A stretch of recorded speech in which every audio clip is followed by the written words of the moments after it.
La mañana de Navidad amaneció fría y silenciosa, como si el mundo contuviera el aliento esperando un acto de traición. El sol apenas rozaba el horizonte cuando toqué la puerta de mi hijo Braulio, envuelta en un abrigo grueso y con la caja de galletas de avena caseras apretada contra el pecho. Golpeé 2 veces con cuidado, pensando que aún podía sorprenderlos, convencida de que Sabrina y él habían preparado la sorpresa perfecta para su vieja madre. Pero el chirrido que siguió no era una bienvenida, sino el lamento de una casa que se cerraba a sí misma. Nadie respondió. Puse la oreja y lo único que escuché fue el eco de mi propia respiración entrecortada. Un escalofrío me recorrió la espalda cuando la ventana cercana dejó ver un comedor iluminado por la luz de las velas. La mesa estaba puesta, de un extremo al otro, con copas de cristal, servilletas de lino y platos blancos bordados en oro. Cada silla tenía su nombre cuidadosamente escrito en caligrafía elegante. El mío brillaba sobre una línea vacía, esperando un invitado que ya no estaba invitado. Mi corazón se encogió antes de que pudiera retroceder. Empujé la puerta con el hombro y noté, con un nudo en la garganta, que estaba cerrada desde dentro. Un grifo desconfiado, una señal implacable, mi presencia no era deseada. ¿Cómo habían llegado a este punto? Me llamo Nora, pero aquella mañana, la palabra madre parecía haber sido expulsada del léxico de mi propia sangre. Retrocedí un paso, dejando caer la caja de galletas sobre los escalones de enfrente. Crujieron las conchas de avena bajo mi peso, como si cada trozo me reprochara haber confiado en un hogar que ya no me reconocía. Cerré los ojos para retener las lágrimas, recordando cómo, apenas hace un año, había sentado a mi familia alrededor de un arrugado mantel rojo, sus risas llenando cada rincón de esa misma sala. Entonces, Sabrina aún sonreía con cortesía, y Braulio me recibía con un beso en la mejilla que sabía a complicidad. Hoy, el silencio era un filo cortante que amenazaba con dejarme afuera, convertida en un espectro de recuerdos relegados a un pasado que nadie quería revivir. La caja de galletas yacía abierta, sus dulces formas apiladas en un triste desorden. Un retazo de mi infancia, harina, miel y canela, mezclados por manos que habían amasado noches y madrugadas para que su familia sintiera calor. ¿Acaso todo ello se volvió irrelevante? ¿Podían borrar mis esfuerzos con un simple giro de llave? Sentí el impulso de golpear de nuevo, con fuerza esta vez, pero me contuve. Algo en el murmullo apagado de la casa, un susurro lejano, me indicó que no estaba completamente sola. Con precaución, rodeé la vuelta de la esquina y me acerqué al ventanuco de la puerta lateral.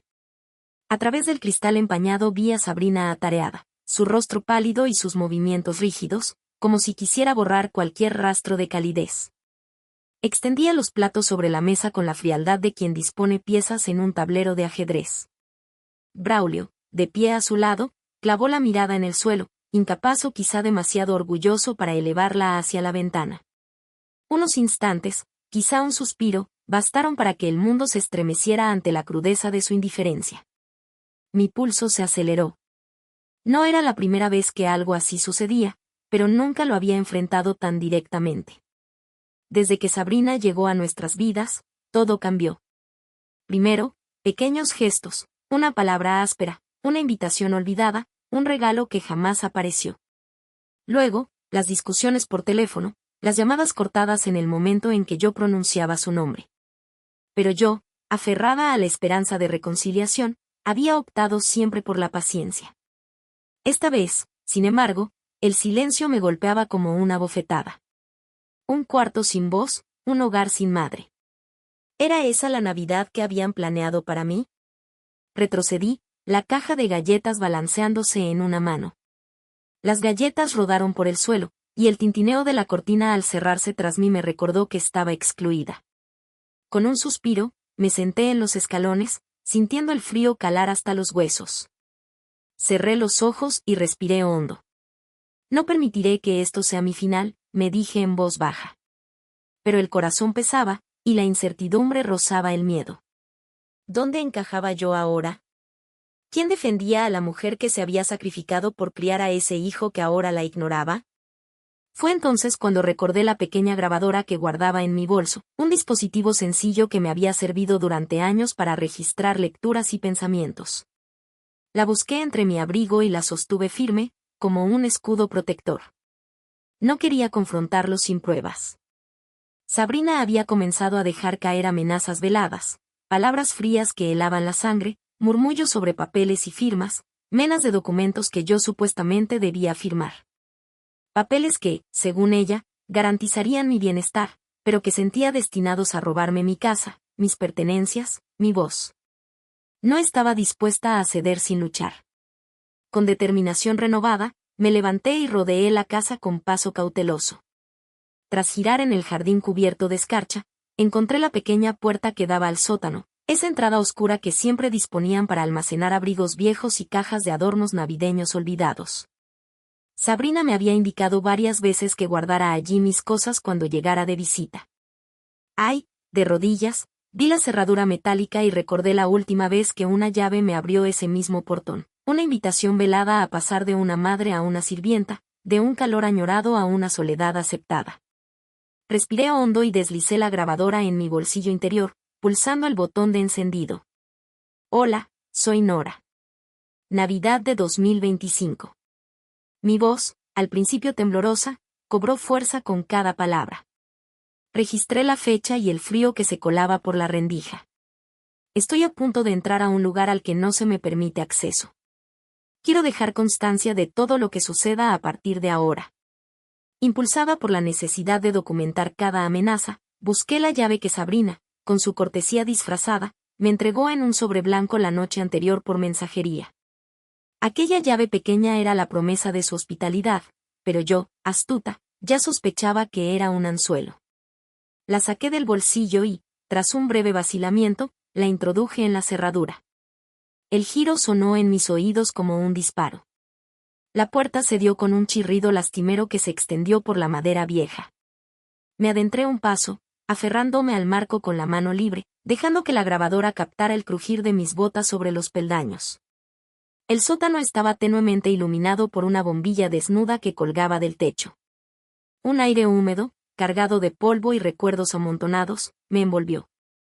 Al fondo, descubrí un rincón convertido en habitación, un catre estrecho, una mesita de noche con una lámpara a medio quemar y una pequeña pila de mantas raídas. Era mi espacio, un armario revestido de soledad, la celda a la que me confinaban cuando sobraba una invitada más. Cerré la puerta tras de mí y el cerrojo resonó como un martillazo. Sentí un nudo en la garganta y una rabia contenida que palpitaba en cada latido. Con voz firme comencé a narrar. Sabrina y Braulio me han encerrado en este sótano, donde planean que firme unos documentos que no he visto. Aseguran que serán en beneficio mío, pero no hay justicia en un contrato firmado bajo coacción. Pausé para que mi pulso se regulara. Llevo la grabadora encendida. Cada palabra, cada gesto, queda registrado. No temo a la verdad. Allí, en la penumbra, la soledad se volvió aliada y testigo. Mientras mis manos contrarrestaban el temblor encerrado en mi voz, repasé mentalmente cada encuentro con mi nuera, la cortesía cortante, las visitas al notario a puertas cerradas, las llamadas que se colgaban en cuanto la palabra casa cruzaba mis labios. Sentí la furia crecer, pero también la claridad de mi propósito. No era solo por mí, esa grabadora se convertiría en la voz de todos los ancianos que han sido silenciados en su propio hogar. Respiré hondo y, con lenguaje preciso, empecé a apuntar lo que escuchara en cuanto Sabrina o Braulio vinieran a hablar conmigo. Cada amenaza velada, cada promesa engañosa. Aquella mañana, en el sótano bajo la luz amarillenta de una bombilla, me juré que no cedería. La Navidad no podía robarnos la dignidad. Y mientras el reloj marcaba los minutos de mi encierro, comprendí que estaba a punto de escribir el capítulo más importante de mi vida, el día en que, al perder la llave de una casa, recuperé la llave de mi propia voz. El crujido de la puerta anunciaba su llegada antes de que pudiera distinguir su figura en la penumbra del sótano. El cerrojo se deslizó y la bombilla parpadeó cuando Sabrina asomó la cabeza, su rostro impecable envuelto en una sonrisa fría, como el filo de un cuchillo. Sujetaba una bandeja con tazas de té y unos papeles ordenados, tan relucientes que casi desmentían la crudeza del lugar. Sin reparar en mi incomodidad, depositó la bandeja sobre la mesita y se acercó, midiendo cada paso, cada gesto. «Buenos días, madre», dijo con voz cortés, pero hueca. Pensé que querrías un té caliente antes de firmar los documentos. Braulio está esperándote arriba. No sin leer lo que me pides que firme, respondí, clavando la mirada en sus ojos glaciares. Y antes de eso, necesito entender cada cláusula. Sabrina ladeó la cabeza y posó una mano sobre la pila de papeles. Todas las cláusulas están diseñadas para protegerte, aseguró. Garantizan tu bienestar y tu tranquilidad. Solo hace falta tu firma.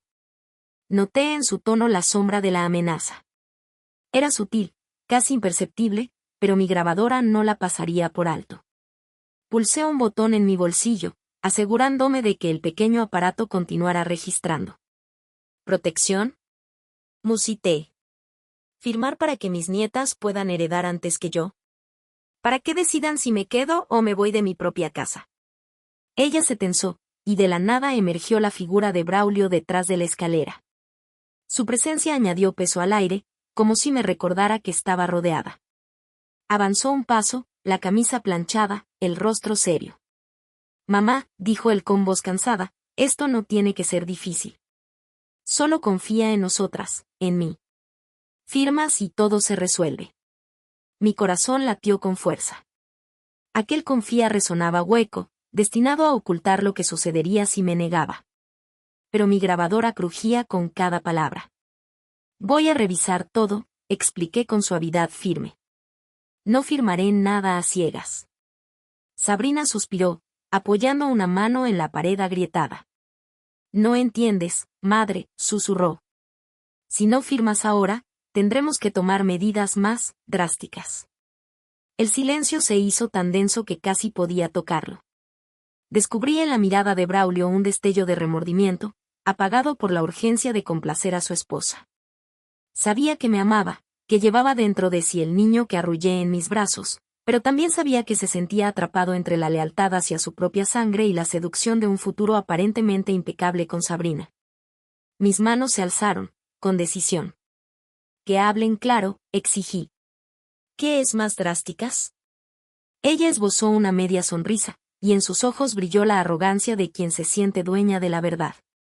Luis, tu nieto, aún no ha empezado la universidad, dijo Sabrina, usando su nombre como un martillo. Sin la propiedad, no habría fondos suficientes para su beca. ¿Quieres ponerlo en riesgo? La mandíbula se me tensó. Usar a mi nieto como rehén fue una jugada baja, pero efectiva. ¿Y si Luis no va a la universidad? Pregunté, alzando una ceja. ¿Qué hay de mi dignidad?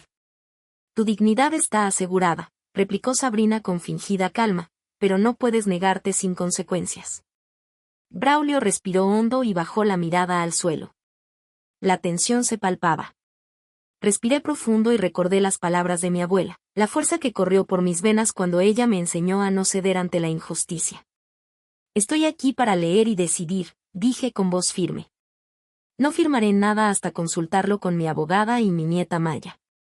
En ese momento, Sabrina palideció. Braulio entrecerró los ojos.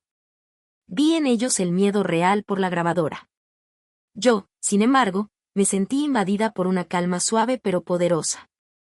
No harán falta más consultas, amenazó Sabrina, dejando caer la bandeja. ¿O prefieres que guardemos estas galletas como recuerdo, madre? Un segundo después de que su mano soltó la bandeja, ella arqueó la ceja y añadió, nos reservamos el derecho de recolectar cada bien que consideremos parte de la herencia hasta que confirmes. Las tazas tintinearon y una de ellas rodó hasta mis pies. Respiré hondo, sintiendo cada gota de adrenalina clarear mi mente. Sabía que aquel sótano, aquel encierro, no era más que un escenario creado para apabullarme. Pero la grabadora estaba viva en mi bolsillo, lista para testificar. No temo, declaré. No a ti, ni a ti. Señalé a cada uno de ellos. Firmar bajo presión es un delito. Y esto no olvides, cada amenaza quedará registrada. Braulio hizo un gesto, contando hasta 3 en su cabeza, antes de hablar en voz baja. Está bien, madre. Puedes llevarte los papeles.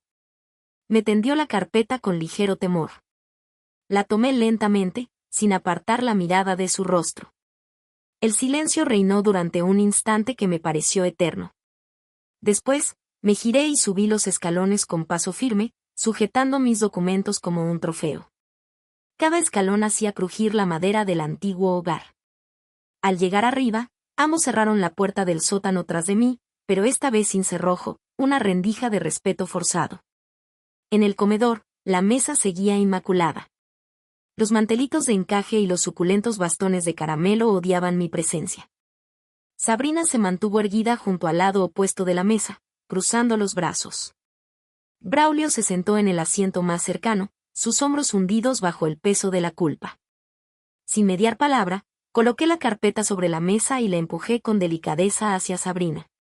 Contiene todo, anuncié. Mis términos, consultar con mi abogada y que Maya esté presente antes de cualquier firma.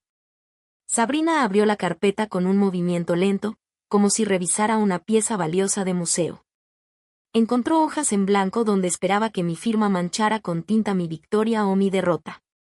Alzó la vista y respiró hondo, sin poder articular una sola palabra. Braulio murmuró: «Mamá, no quiero pelear en Navidad». Mi corazón se ablandó por un instante. Lo conocía desde su primer balbuceo, su llanto de niño, su temblor en los días de tormenta. Él solía correr a mis brazos, sin preocuparse de nada más. Vi en sus ojos quiero de aquella época.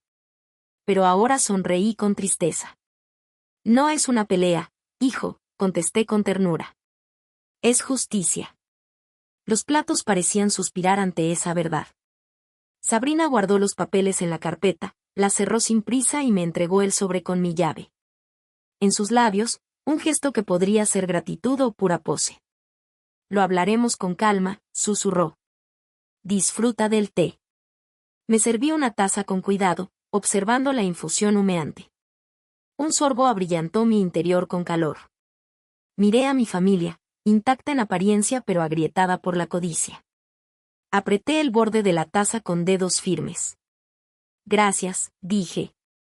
«Pero antes de beber, brindaré por una Navidad en la que las palabras honestas pesen más que cualquier documento». Sabrina asintió, rendida por primera vez, y Braulio me tendió su mano.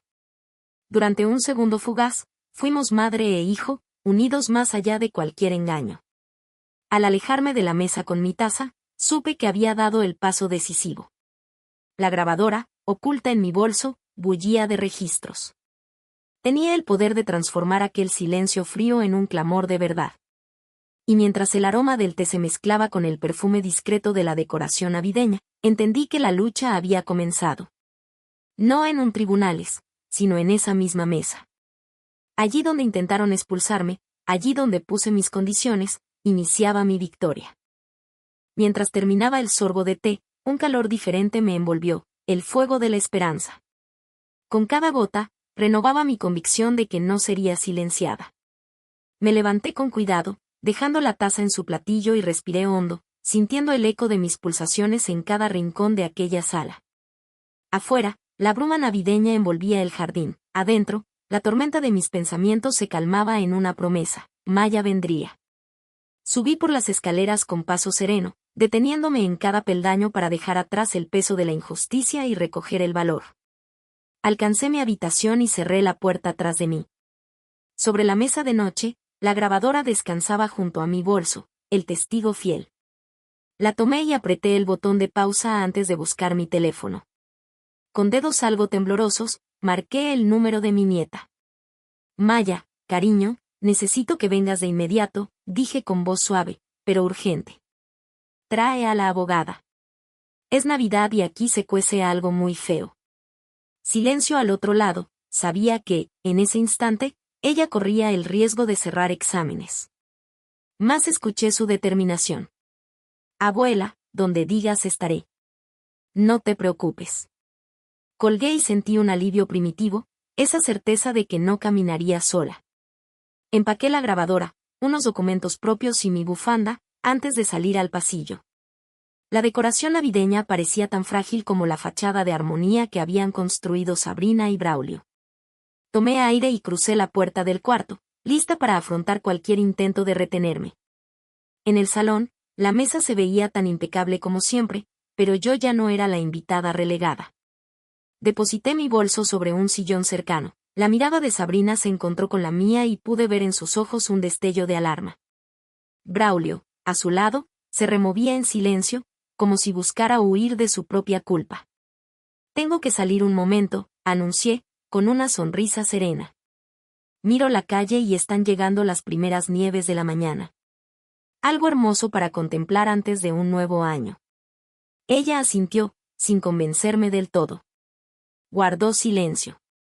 Yo pasé junto a ellos y abrí la puerta principal, recibiendo el aire gélido de la calle. El cielo plomizo dejaba caer copos de nieve diminutos que se posaban en mi abrigo con delicadeza. Cada copo era un suspiro de justicia que flotaba en el aire. Caminé hacia mi coche, apenas a unos metros, temiendo que alguien intentara detenerme.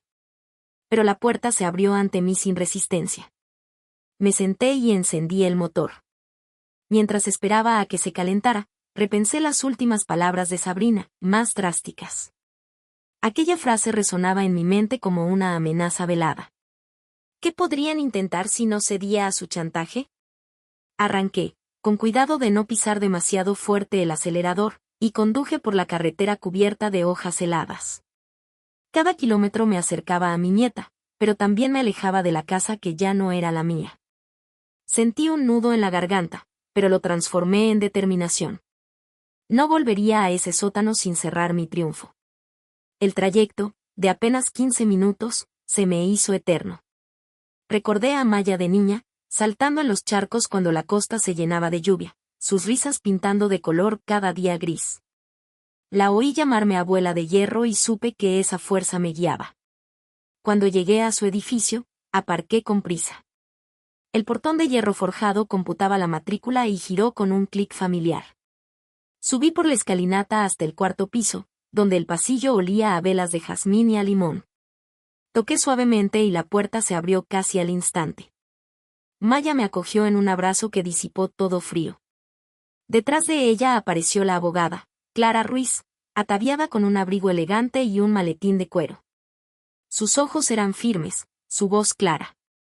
«Abuela, cuéntame todo».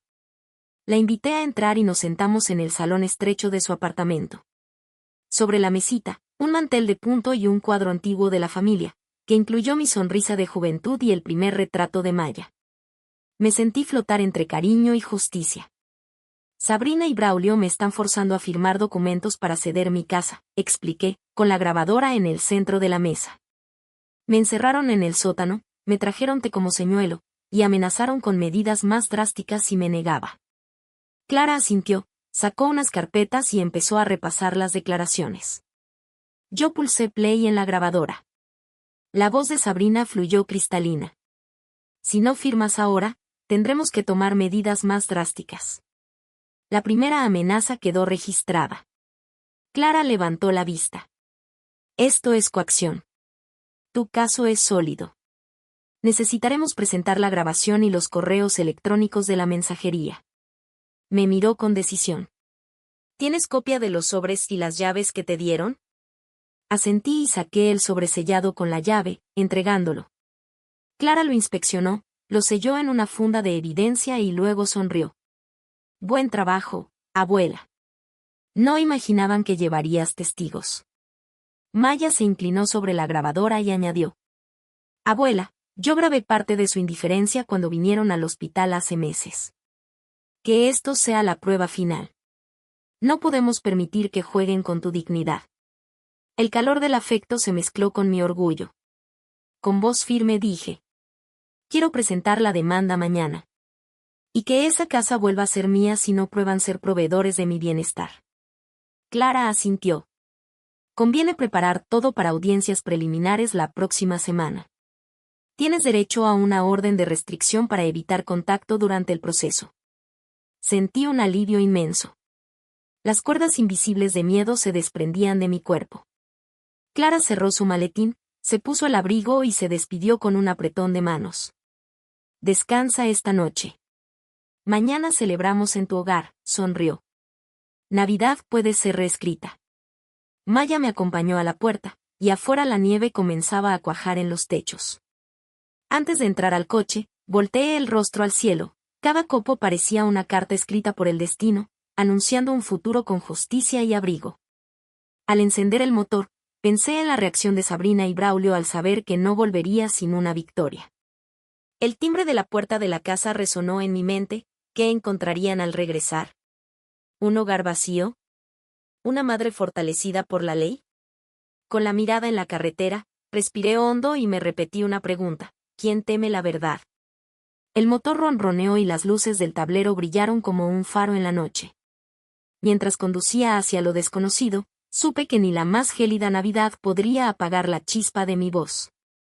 Y en ese murmullo de motor y nieve, comenzó la siguiente fase de mi historia: la lucha legal y la fundación de un refugio donde ninguna puerta volvería a cerrarse a un anciano necesitado. Una promesa que transformaría mi dolor en un faro para otros. El relato seguía y, con él, la certeza de que la verdadera puerta que debía construirse no era de madera, sino de dignidad y solidaridad. La mañana del juicio amaneció tan fría como aquella primera Navidad en la que me dejaron fuera de mi propia casa. El cielo estaba cubierto de nubes grises y, al bajar de mi coche frente al tribunal, sentí como el viento helado me recordaba que esta vez no huiría. Junto a mí, Maya apretó mi brazo con cariño, y Clara, con su maletín de cuero, mostró una determinación tan firme como el acero. Entramos al pasillo con paso seguro. Los retratos solemnes de jueces y abogados se alineaban en la pared, como si observaran cada palabra que pronunciaríamos. Sentí un nudo en la garganta, pero recordé las voces grabadas que esperaban en mi poder, pruebas indiscutibles de la crueldad y el engaño de Sabrina y Braulio. En la sala, sus miradas nos hallaron nada más cruzar el umbral. Sabrina llevaba un abrigo rojo que contrastaba con su rostro pálido y la tensión que le surcaba la frente. Braulio parecía exhausto, con la corbata floja y la mirada esquiva. Frente a ellos, sus abogados repasaban documentos con gesto nervioso. El juez, un hombre de voz pausada y gesto imperturbable, dio la bienvenida y citó el motivo de la audiencia: demanda por coacción y maltrato a persona mayor, petición de nulidad de la supuesta cesión de propiedad y reparaciones por daños morales. Mi corazón latió con fuerza, pero alzó el ánimo, cada palabra iba a reforzar mi libertad. Clara inició la exposición con una narrativa clara y concisa. Describió cómo, en Navidad, había sido encerrada en el sótano y forzada a firmar papeles bajo amenazas veladas. Presentó la grabación de Sabrina, esa voz cortante que prometía medidas más drásticas, y los mensajes de mensajería en los que se apartaba la firma de mi hija. El juez asintió, tomó notas, y volteó hacia la defensa. El abogado de ellos trató de restar valor al testimonio, calificando mis grabaciones como manipuladas e incompletas. Trató de desacreditarme. ¿Por qué no denunció antes? ¿No es esto un ardid para quedarse con la herencia? Sabrina desvió la mirada. Braulio clavó los ojos en el suelo. Fue entonces cuando pedí la palabra. Al levantarme, noté las miradas de sorpresa. Jamás pensé que enfrentaría la sala entera con mi propia voz. Di un paso adelante y, con voz firme, conté la verdad de mis días, las visitas ignoradas, los insultos disfrazados de cortesía, las promesas de protegerme que solo escondían la pérdida de mi hogar. Describí el sabor de las galletas olvidadas en los escalones y el eco de mis pasos en el sótano frío. Cada frase estaba teñida de emoción y de años de amor materno que no podían arrancar. En silencio, el tribunal absorbió cada palabra. Sentí como la tensión se transformaba en respeto. Ya no era la anciana vulnerable que muchos esperaban, era una mujer dueña de su historia, dispuesta a recuperarla. Cuando terminé, Clara presentó los documentos, el sobre con mi llave, las fotografías del estado de la puerta tras el encierro, y los informes psicológicos que evidenciaban el impacto del maltrato. El juez hojeó el expediente con gesto serio. La audiencia se suspendió para deliberación. Salimos al pasillo, donde Maya me abrazó y susurró: «Lo has hecho perfecto, abuela». Clara sonrió y añadió: «Ahora solo resta esperar». En la sala de espera, otros testimonios sucedieron: vecinos que habían escuchado gritos al interior de la casa, la trabajadora social que recogió mis declaraciones en el hospital después de una caída sostenida durante una discusión con Sabrina. Cada pieza reforzaba la misma conclusión: mi familia política me había vulnerado. De regreso, el juez llamó a ambas partes. El silencio era tan intenso que pude oír el latido de mi corazón. Al entrar, el estrado parecía más alto, como si la ley elevase la justicia por encima de la codicia. El juez limpió sus gafas y anunció el fallo. Se declaraba nulo el contrato de cesión, se ordenaba la restitución de la propiedad a mi nombre, se imponía a Sabrina y Braulio una multa por coacción y maltrato, y se otorgaba una indemnización por daños morales. Además, se dictó una orden de alejamiento que prohibía todo contacto por 6 meses. Un murmullo recorrió la sala. Sabrina cubrió su rostro con las manos y Braulio bajó la cabeza, la culpa tatuada en el gesto. Yo sentí un torrente de emociones, alivio, triunfo y un asombroso brote de gratitud hacia la vida que me permitía recuperar mi voz. Al salir del tribunal, la noche había caído. Las luces de la ciudad brillaban como estrellas en cubierta, y la brisa fresca me envolvió con una promesa de nuevos comienzos. Maya me tendió su mano y caminamos juntas hacia el coche. Mientras tanto, en mi bolso, la grabadora reposaba en silencio, su labor cumplida. En el trayecto de vuelta, pensé en el próximo desafío, hacer realidad el refugio que había imaginado durante las horas de encierro. Navidad no debería causar dolor, repetía mentalmente, pensando en las innumerables personas mayores que, como yo, habían sido cerradas tras puertas de indiferencia. Cuando llegué a casa, la puerta principal abrió ante mí sin ninguna resistencia. Crucé el umbral sintiendo que cada paso reconstruía mi dignidad. Allí, en el salón que una vez me rechazó, coloqué la grabadora en la mesa y la dejé en silencio, como un símbolo de que la verdad ya había sido escuchada. Me senté junto a la ventana, observando cómo la nieve comenzaba a cubrir el jardín. En ese instante supe que la lucha, lejos de terminar, encontraba su verdadero propósito. La Fundación Navidad no debe causar dolor nacería de ese espacio, de esa casa restaurada, de esa voz recuperada. Y en mi corazón resonó un pensamiento definitivo: las puertas que se abren con el corazón son las más fuertes de todas. El crepitar de la chimenea anunciaba la vida renacida en aquella sala que, semanas atrás, había sido escenario de mi humillación. Ahora las llamas danzaban con un calor distinto, un fuego alimentado por la esperanza y la justicia. Mientras encendía unas velas en el centro de la mesa, ahora limpia de papeles legales, pensé en todo lo que había aprendido. La fuerza nace del coraje, y el valor se amplifica cuando se comparte. Esa mañana, junto a Maya y Clara, convocamos a las primeras voluntarias para hablar del proyecto Navidad no debe causar dolor. En el salón, las risas tímidas de mujeres que habían vivido experiencias similares aludían al poder de la empatía. Nos reunimos alrededor de una gran hoja en blanco, sobre la cual esbozamos la misión: convertir aquel hogar recuperado en un refugio de dignidad donde los ancianos pudieran contar sus historias y sentir que aún pertenecen al mundo. Plasmamos ideas, talleres de escritura autobiográfica para que sus voces naveguen en el viento como barcos de memorias, sesiones de memoria sensorial, con aromas familiares, galletas de avena recién horneadas, café de grano tostado, incienso de sándalo, para reconstruir puentes con el pasado, encuentros intergeneracionales, donde niños como mi nieto Luis escucharan y aprendieran, evitando que la indiferencia vuelva a cerrar puertas de vidas. En medio de ese caos creativo, reflexioné sobre la importancia de transformar el dolor en acción. ¿Cómo no ver la casa como un símbolo? Aquella puerta que me separó de mi familia, ahora se convertiría en portal de acogida. Cada cerradura puede volverse una llave, murmuré, y escuché el eco de mi voz en los rostros atentos de las voluntarias. Horas después, me reuní con un grupo de psicólogos y trabajadores sociales. Analizamos las necesidades emocionales de quienes llegan marcados por la soledad y el abandono. La dignidad no se repara con medicinas, se construye con escucha, dijo una terapeuta, y anoté esa frase, eje central de nuestros encuentros. Definimos protocolos de bienvenida, un abrazo al llegar, un ritual de té con galletas, mis galletas de la infancia, y la entrega de un cuaderno donde cada residente pueda dibujar o escribir sin miedo a ser juzgado.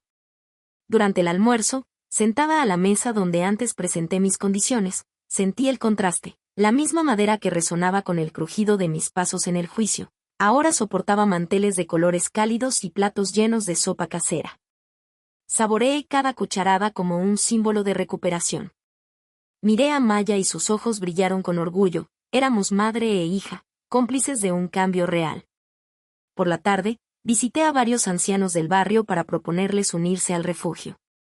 En el hogar de la señora Carmen, de 82 años, descubrí fotografías antiguas enmarcadas, un baile de juventud, un vestido rosa, un marido sonriente que ya no estaba.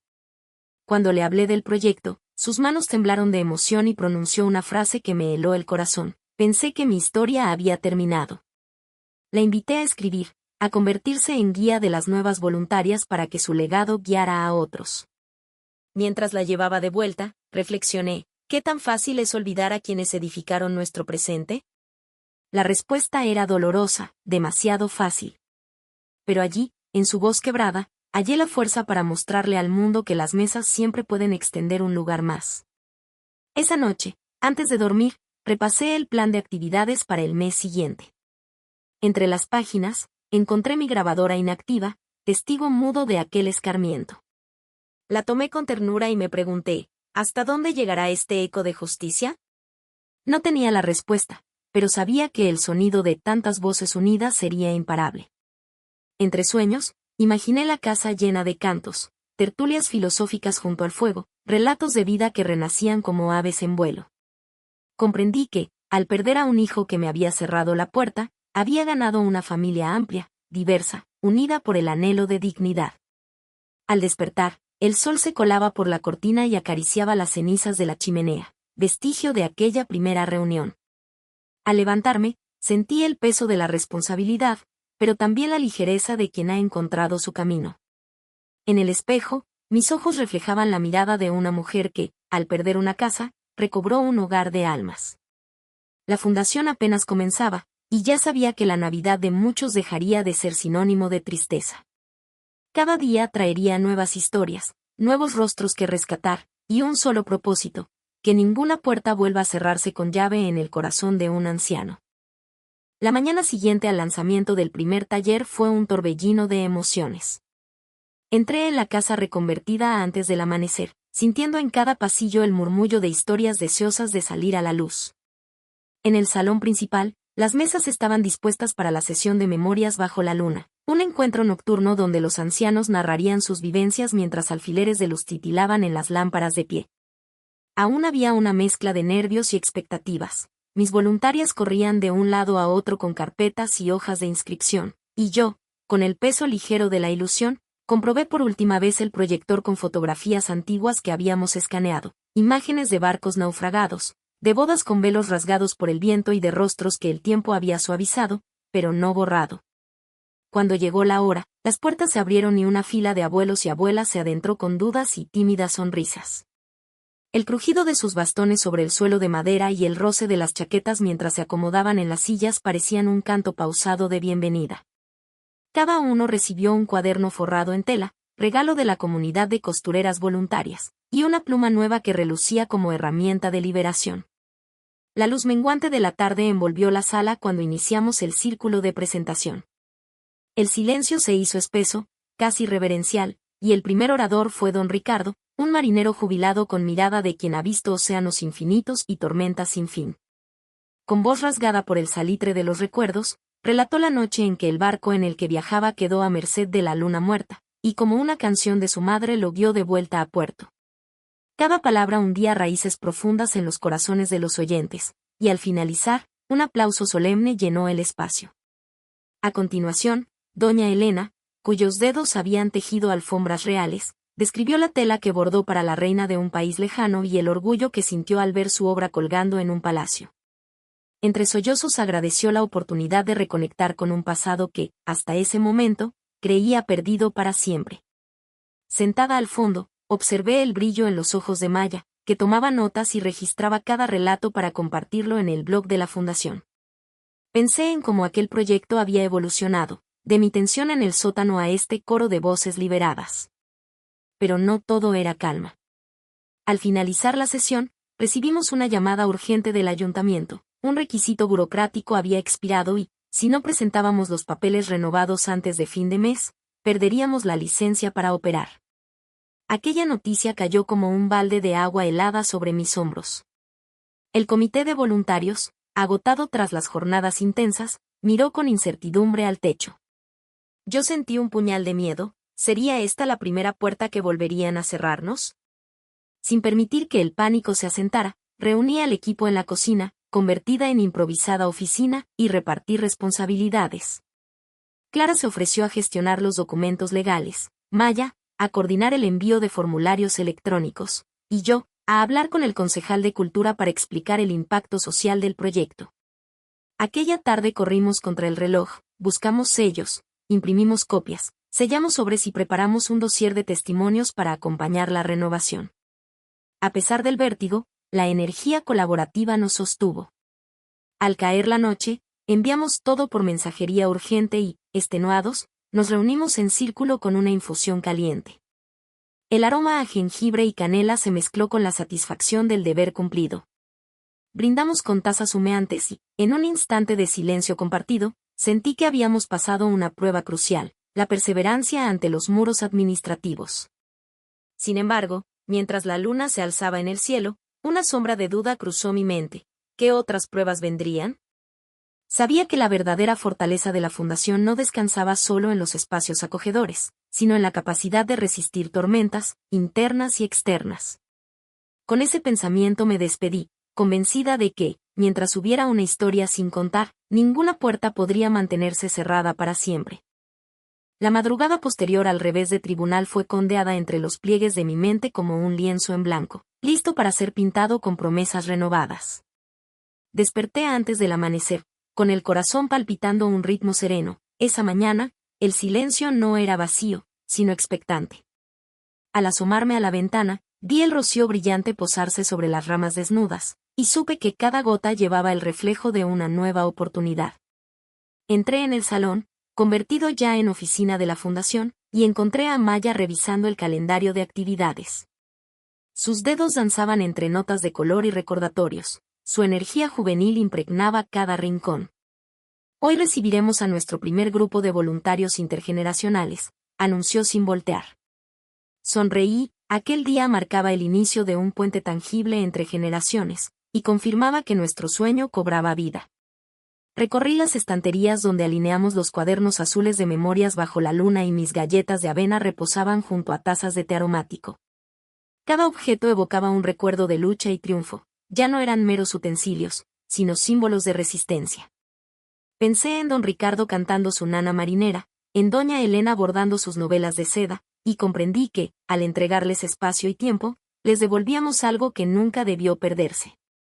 La mañana transcurrió rápida, entre charlas, risas y la llegada puntual de los primeros voluntarios jóvenes, con mochilas llenas de cuadernos, grabadoras y la curiosidad genuina de quien encara la historia viva.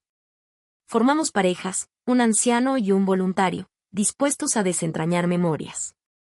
Me acerqué a un rincón donde la señora Carmen, con lágrimas en los ojos, enseñaba sus fotografías a un muchacho de semblante atento.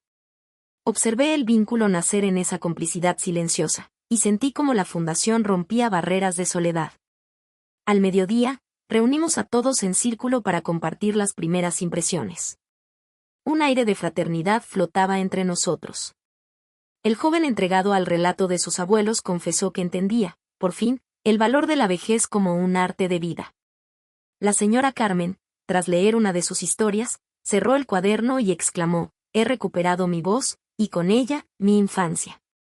Fue entonces cuando, al mirarla, supe que mi misión había trascendido los muros de mi propia tragedia. Se convertía en un faro para almas olvidadas. Por la tarde, en un breve espacio de silencio, me senté junto a la chimenea, recién limpiada tras el taller de la mañana, y observé cómo las brasas quedaban como brasas plateadas bajo la luz del sol raso. Cerré los ojos y recordé cada golpe de llave en aquel primer amanecer navideño. Sentí el peso de la soledad morir en lo más profundo de mi pecho, sustituido por una ligereza desconocida, el alivio de quien construye puertas abiertas. Al aproximarse el crepúsculo, encendimos las luces del salón para celebrar. La fundación cumplía una semana de actividad ininterrumpida. Preparamos té con canela y galletas de avena, y alzamos las tazas en un brindis sencillo pero cargado de significado. Por cada corazón que reciba refugio, murmuré, y desde el otro lado, las sonrisas coincidieron en ofrecer un aplauso humilde, pero imparable. Más tarde, cuando la casa recobró su silencio natural, subí al segundo piso y caminé por el pasillo donde mi antigua habitación se había transformado en sala de reuniones. Allí, junto a la ventana, encontré mi grabadora, testigo mudo, compañera de mis noches de espionaje y valor. La tomé entre mis manos y apreté el botón de play para escuchar el murmullo inicial, mi voz temblorosa, la promesa de no ceder. Cerré los ojos y sonreí. Aquella grabación ya no era solo evidencia, era el himno personal de mi renacimiento. Al regresar al salón, sostuve un pequeño cuaderno donde había escrito reflexiones filosóficas sobre la memoria y la dignidad. Entre sus páginas, repasé una frase que se había convertido en mi lema: cada vida es un universo, cada historia, un cosmos. Comprendí que nuestra labor era mapear esos universos, permitir que las estrellas de cada recuerdo brillasen sin temor. Esa noche, antes de dormir, me detuve en la penúltima línea del cuaderno.